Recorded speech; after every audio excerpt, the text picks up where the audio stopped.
Has the Panthers roster from 2023 improved in 2024? Let's take a look.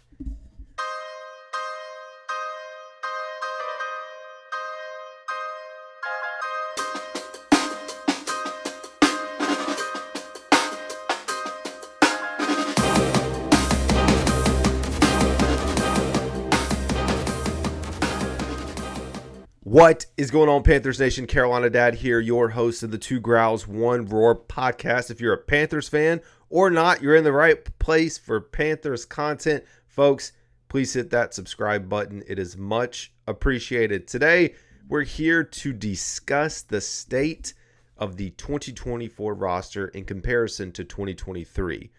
I know some folks probably don't want to go back and relive that experience, but as a team that was at 2-15 last year, I wanted to sit down, go back, look at the depth chart as it was around this time heading into week one, and compare it to what we have this year, and just look like, from my opinion, do I think we upgraded, stayed the same, or got worse in each of the position groups? So we're going to do that right now. We are going to start on the offensive side of the ball, and to make things as simple as can be, we are going to go through the list of the starters that we have in place today and then compare that to the 2023 squad. And I'll just give you my thoughts. Is it an improvement or not? Starting at the top there with Diontae Johnson, we are comparing Diontae Johnson to DJ Chark. I don't think many folks would disagree that this is an absolute upgrade for the Carolina Panthers. That one's easy. Moving down, now I'm using Our Lads depth chart projection. Xavier Legette, I hope he does get out there, and I hope he does eventually get a lot more snaps. But right now, he is not your opposite wide receiver of Diontae Johnson. That is Jonathan Mingo. So for the purposes of this discussion, we are comparing Jonathan Mingo to Jonathan Mingo as we look back at the 23 roster. In my opinion, there is, even though it's the same player, I do think there is an upgrade just based off of what we've heard in camp, what we've seen. I think a lot of folks believe that he has really gotten better this offseason and preseason throughout camp. So I do think that is an upgrade. Last wide receiver, and again, we're just looking at starters. We have Adam Thielen compared to Adam Thielen. Adam Thielen, last year, 1,000 yards, primary target for Bryce Young, over 100 receptions. I don't know if we're going to have the same type of production from Adam Thielen this year. So if I'm doing apples to apples, he's another year older. I think I remain neutral, but you could talk me into saying that we've gotten a little bit worse. And it's not that we've gotten worse. It's just like he's another year older. Moving on to the starting offensive line, we have Ike Ekwonu compared to Ike Ekwonu of last year. Similar situation as comparing Adam to Adam, Mingo to Mingo. I hope, for the sake of the Panthers and Bryce Young and this offensive line, that Ike is a better version of himself and more of what we saw in the first year as he was here in Carolina. If not, we're going to be in for a very long season, although there is a lot of tackle depth that's been brought on to the squad, as well as far as the 53, but also the practice squad. Right now, I'm gonna remain neutral in hopes that we do see improvements. You can't really get much worse than what we saw last year.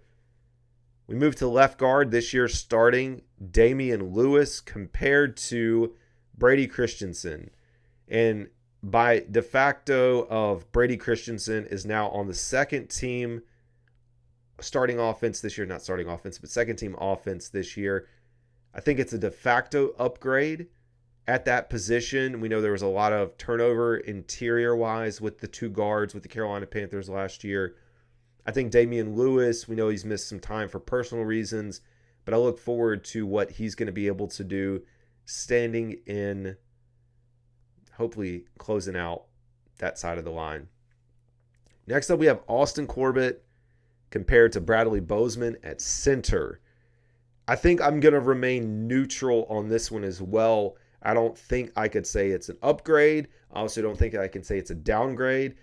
Bradley Bozeman just didn't fit the scheme. Great guy. He'd probably have some more success out there in LA with the Chargers. But apples to apples, when I look at both of these guys, like, we haven't seen Austin Corbett play center in the NFL. There's the injuries, which, well, that's a whole nother thing. But it's a new position.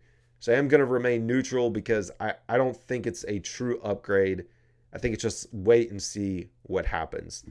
We have Robert Hunt at right guard, and at this time last year, we were projected with Chandler Zavala, the rookie. And it's no knock on Chandler. I think if we're getting into the second team, and this is similar to Brady Christensen, and that Chandler Zavala is on your second team offensive line this year. So for me, when I compare these, I mean, it's hands down, he's one of the highest paid guards in the NFL, one of the biggest contracts in the offseason in Robert Hunt. Clear upgrade, and hope that it's able to sustain. Our last one, we have Taylor Moton compared to Taylor Moton from a year ago. He is the highest paid player on the team right now at roughly $30 million cap hit. Good for him, though. I mean, he got it. He earned it. It's been a trooper out there on the offensive line. I'm going to remain neutral on this as well. I don't know that there's an improvement, but I don't think there's a drop-off. So I think we remain relatively flat. We move over to tight end, and for the purposes of this, I am going to look at the first two tight ends in the pairing. And again, I'm not a fan of our lads' projection, the way that they've slotted the tight end room. So I'm going to kind of flip this a little bit. We're going to compare Tommy Tremble and Jatavian Sanders to Ian Thomas and Hayden Hurst. That's going to be my comparison. I think looking at Hayden Hurst, injury aside, there just wasn't a lot outside of, first game, first touchdown catch from Bryce Young in his rookie career, went crazy through the ball in the stands. They ended up getting it back. But I do think apples to apples, Tommy Tremble should, now that's a big word, but should be better than what we saw in Hayden Hurst. And Jatavian Sanders, the rookie, continues to show out in camp. We hope it translates into the game, getting a lot of playing time with the injury to Ian Thomas this year. So I do look at that as an upgrade. Of course, we know that Ian Thomas, when healthy, is technically slotted as your, one of the starting tight ends. With Jordan Matthews carrying out the back end, I think the entire tight end room much better than last year. And I think I could say the same thing for the offensive line as well as the receiving core, which right now is carrying 5. But I think receiver to receiver, when you look at Laviska Shenault, Amir Smith-Marset, Terrace Marshall Jr. no longer here from last year, I look at that as overall improvement. We move to Bryce Young and Andy Dalton as well, but we're looking at starters. So Bryce Young from last year to this year, I think we've seen a lot. We saw the drive in the preseason. We've heard a lot. This offense is catered to Bryce Young. It should be an improvement. I don't think, we should see an upgraded, as I slot these, an upgraded version of Bryce Young this year. If we do not, it's going to be a long year, right? And lastly, the running back room. So it's harder to really gauge this right now because of Jonathan Brooks and his health and his recovery. But if you look at last year, we did have Miles Sanders slotted as RB1. So we'll compare Miles to Chuba because Chuba now is RB1. And I think Chuba is an upgrade. It's kind of hard to, because we're just looking at a point in time from where it was last year. There was a lot of high expectations that Miles was going to develop, be very productive, but he wasn't. So I think, comparing the two, it's hard to say you upgraded, but if you throw in Jonathan Brooks, I would consider the room itself to be upgraded when Brooks is back and when he becomes healthy. So that's your outlook. So in general, I think there were a lot of upgrades. There's a lot of depth pieces, which we didn't really get into the depth because we're looking at starters. But I like what we have done here in this offseason. We're going to flip over to the defensive side of the ball now and take a look at your defensive front. So I guess going through this, I do feel like the defensive front this year in Derek Brown, Shai Tuttle, A'Shawn Robinson, and I'm going to do player by player, but I think the entire group itself better than last year. Last year we had Deshaun Williamson compared to, I guess we're going to compare him to, we're going to compare him to A'Shawn Robinson. Looking at how they've kind of positioned these. So A'Shawn Robinson, a absolute upgrade, and it's not a knock on Williams, but an absolute upgrade for the Carolina Panthers on the interior. And I'm excited to see what Derek Brown can do, having someone opposite of him that can have an impact. Not sack-wise, but run stopping, tackles, all getting pressure to the quarterback. We compare Shy Tuttle to himself. I would rate this as neutral. So again, not a significant upgrade itself. We have Derek Brown compared to Derek Brown, and what a monster year it was for Brown. I don't know that you could say you upgraded, but maybe it's another year better for Brown. So we'll remain neutral. I mean, he had a fantastic year last year. We just want to see the entire defense around him get better. So I don't know how you could say he upgraded. I just hope we have the same thing that we had last year, maybe a few more sacks.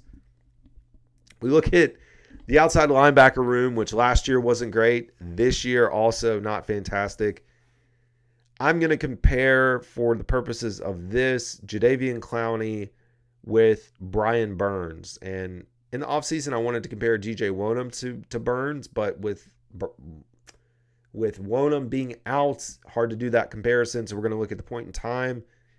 So Jadeveon Clowney and Brian Burns, two different players.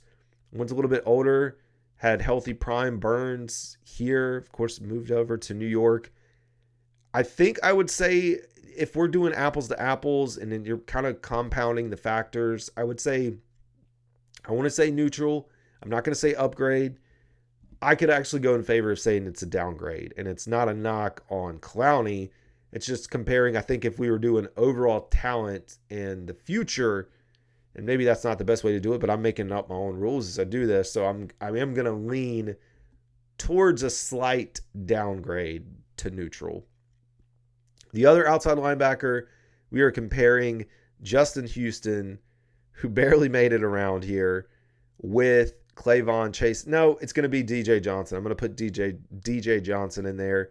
I do think it's an upgrade. It's probably closer to neutral, but considering what we saw out of Houston, or the lack of what we saw out of Justin Houston, I do think DJ Johnson, although he's not DJ Wonham, going to be a little bit better. So a slight upgrade there. We know that when we look at our outside linebackers, there's a lot of work to do, and that's part of the reason they brought in Jamie Sheriff.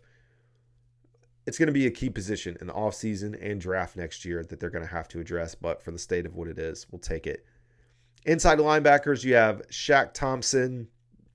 Compared to Shaq Thompson, I'm going to remain neutral, only because Shaq's coming off an injury, although all signs have pointed to him looking great in camp. And I'm not really too worried about him, but I do think I'm going to remain neutral. And then we have Frankie Louvu compared to Josie Jewell. When I look at Frankie, I really loved Frankie. No doubt about it. I do think it's a slight, I want to say neutral, but a slight downgrade. And it's not a knock on Josie, but apples to apples. It depends on what you're tracking. Because Frankie Louvu is a great player on the defensive side of the ball. But I do think Josie Jewell is going to be a good piece to this scheme and understanding what Evero wants to run. So in general, linebackers, I don't think I'm head over heels. Look, if DJ Wonnum had panned out and he was healthy, I would probably feel much better about the group. But all things considered, this is where we landed. We'll look at the state of the cornerback room, and we have J.C. Horn compared to J.C. Horn. And the health of Horn that's the story. I say that with a lot of these guys, but that is the story with J.C. Horn. I will tab this as neutral, trending upwards if he can stay healthy for a full season. The health of Horn is going to really be the focal point of this entire defense this year, and for his contract and everything else that's to come. But his health really will help elevate the entire team. So expecting him to stay healthy is the key piece. So we're going to remain neutral there. The other cornerback position, we go back to last year. We had Deontay Johnson, and I know things have shifted around. We were going to have Dane Jackson. He's hurt. You now have Mike Jackson over from Seattle, and I don't know enough to compare Deontay with Mike Jackson, so I do want to remain neutral. A lot of people don't like Deontay Jackson, but I think he had a decent year last year. It wasn't great, but better compared to years past, and I know he got moved over. We lastly close out the nickelback position, and again, They have Jeremy Chin here, but we know Jeremy Chin's production and uses last year just went downhill. So for me, I do think you're really comparing Troy Hill to Troy Hill. Troy Hill's another year older. So I don't know. I remain neutral, but I like the depth behind them with the Shaw Smith-Wade and or Jamie Robinson that can lead up the back of the punch. So overall, would love to know your thoughts. And sorry for if you made it this long. I've got a cold, so working through that, trying to get out as much content and losing my voice as I do it. But I do feel more in a better state. And I think the other thing, like when we talk about all the new additions, the waiver claims with the 6, the adjustments to the practice squad, like it's 2-15. Rip the Band-Aid off. Find some guys that can play football, and you can only go up from here. Anyways, that's going to do it, folks. This is Carolina Dad. Y'all have a good one.